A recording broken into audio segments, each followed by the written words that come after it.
Good morning, Namaskar, Sasyakal, and Adab. Thank you so much for coming back here again. Well, a big apology as always. मैं बिना बात के गायब हो जाती हूँ. But this time I felt supremely happy because people were missing me, and one of my cousin, a big shout out to her, Minakshi Minno, जिसको हम प्यार से बुलाते हैं. She told my mom that why is she not uploading any videos? We are actually waiting for her. So this is for you. Thank you so much for sending this message, and this actually helped me to retrieve my entire work because I was totally completely occupied. I had so much on my plate कि मैं time नहीं निकाल पा रही थी. तो anyway, having said that, आज की स्टोरी स्टार्ट करते हैं. और आज की स्टोरी ना काफ़ी ज़्यादा आई ओपनिंग है. सो इसको लास्ट तक ज़रूर सुनेगा because moral of the story is going to blow your mind. So आज की स्टोरी कुछ इस तरह से है कि देयर वाज दिस, एक बार एक आदमी होता था और वो अपनी लाइफ से ना बहुत ज़्यादा दुखी था, बहुत ज़्यादा परेशान था. तो दिन रात 24/7 उसका जो एक राग माला होती थी वो 24/7 जब भगवान का नाम लेता था तब वो एक ही बात बोलता था, आपने मेरी लाइफ में इतना दुख क्यों दिया है, मेरी लाइफ में ये अच्छा नहीं है, मेरी लाइफ में पैसा नहीं है, मेरी लाइफ में गाड़ी नहीं है, बंगला नहीं है, ये नहीं है, वो नहीं है. I am so restless because of this unhappy life. So he was like totally completely a complaining guy. उसका और कोई काम उसको नहीं आता था. This is what he was supposed to do, this is what he was doing all the time 24/7. So एक दिन क्या हुआ कि, और जब देखो तो वो अपने भाग्य को कोसता रहता था, जब देखो तब अपने फेट को कर्स करता रहता था. सो एक दिन क्या हुआ कि he slept while cursing as usual, and he slept and all of a sudden he dreamt of God himself. So एक दिन क्या हुआ, वो जब सोया तो उसके सपने में ना साक्षात भगवान आए. और भगवान काफ़ी ज़्यादा ना मतलब इरिटेटेड से थे.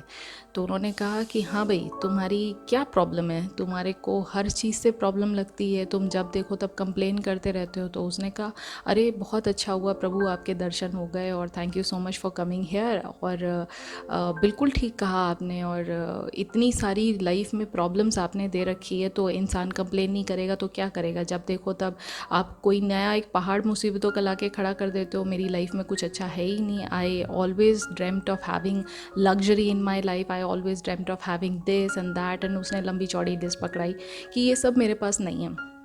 तो भगवान ने सुना सारी बातें. उसने कहा, अच्छा तो तुझे एक काम करते हैं, तुझे मैं एक ऑप्शन देता हूँ. तो उसने बोला बताइए. तो उसने कहा, एक ऐसा काम करना है जिससे तुम्हारे सारे के सारे दुख जो हैं वो दूर हो जाएंगे. तो उसने कहा, प्रभु बोल के देखिए, मैं सब कुछ करने के लिए तैयार हूँ, I do anything to get rid of this messy life of mind.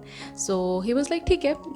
तो भगवान ने कहा कि ऐसा है, एक काम करना, जो भी तुम्हारी लाइफ की परेशानियाँ हैं, जितने भी दुख हैं तुम्हारे, B it physical, B it mental, B it emotional, any kind of दुख, उसको सबको तुम एक गठरी में बांधना.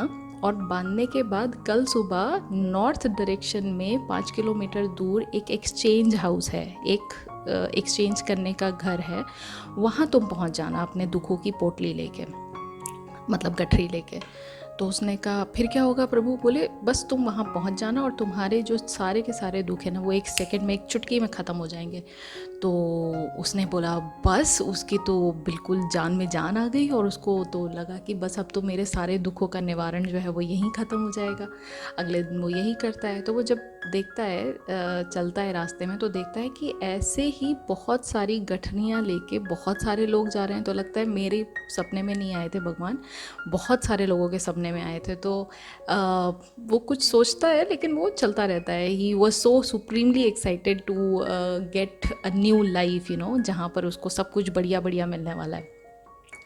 तो वहाँ वो पहुँचता है, सबके सब पहुँच जाते हैं. वहाँ पे एक बहुत बड़ा सा हॉल होता है जिसके अंदर मतलब कई हज़ार लोग होते हैं और सबके सब अपनी अपनी गठरियाँ लेके आए होते हैं.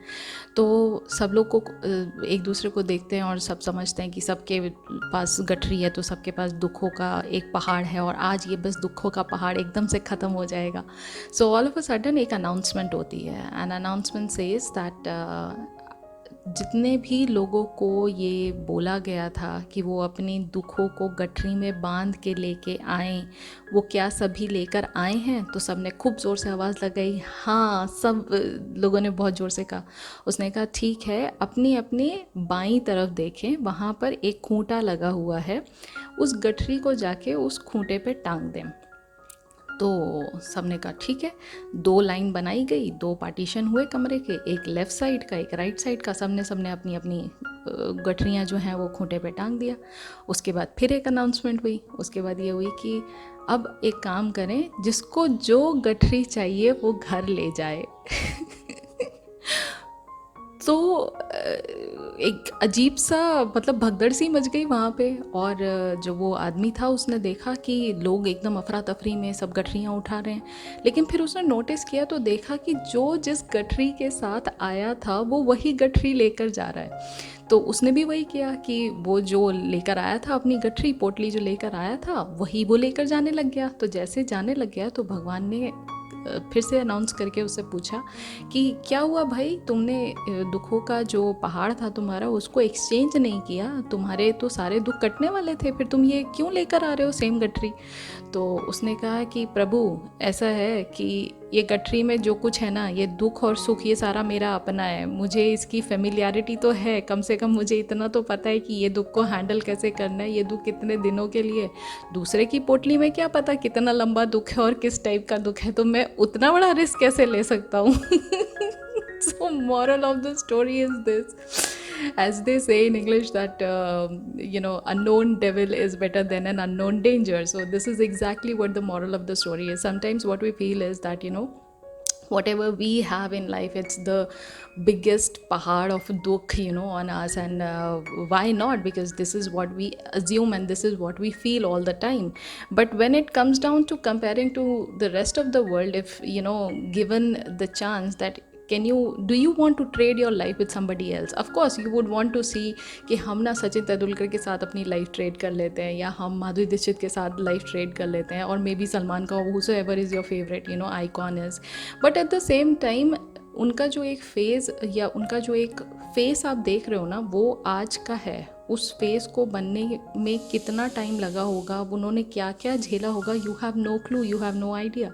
तो उस दुख में अभी भी वो आज भी कुछ ना कुछ दुख झेल रहे हैं, लेकिन आपको वो दिखाई नहीं दे रहा है। तो हमेशा दूसरे की थाली में लड्डू ज़्यादा अच्छा लगता है।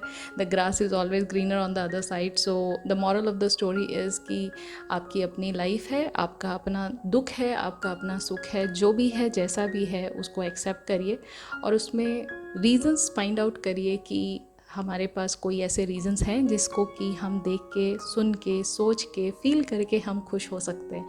सो अगर this is how you are going to presume about everything about life, definitely the perception towards life changes, and the things which are coming along the way, the result would also surprise you. It may definitely surprise you. So this is what it is, and I really love the story. It was quite funny. I was laughing my head off when I was reading the story, so I thought yes, I should share it on my channel as well. So I hope you liked today's story. In case if you did, do not forget to give it a big fat thumbs up. Also don't forget to subscribe to my channel. I come up with lots and lots of inspirational, motivational, funny and supremely amazing stories. So yeah, consider subscribing. और अब मैं मिलूँगी आपसे बहुत जल्दी next video में। तब तक अपने दिल की आवाज़ सुनते रहिए। So this is Angel Singh signing off for the day. Take care. Bye. God bless you. Ta-da.